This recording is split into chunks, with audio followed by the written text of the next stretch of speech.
Qatar రాజధాని దోహాలో మంత్రి నారాయణ బృందం పర్యటన కొనసాగుతోంది.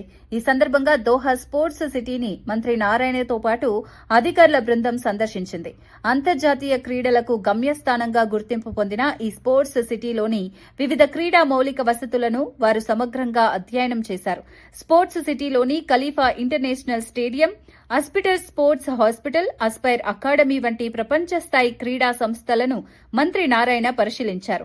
సుమారు 250 హెక్టార్ల విస్తీర్ణంలో విస్తరించిన దోహా స్పోర్ట్స్ సిటీలో 2006 ఆసియన్ గేమ్స్ నిర్వహించిన తీరు, క్రీడల నిర్వహణలో అనుసరించిన ప్రమాణాలపై అధికారులు వివరించారు.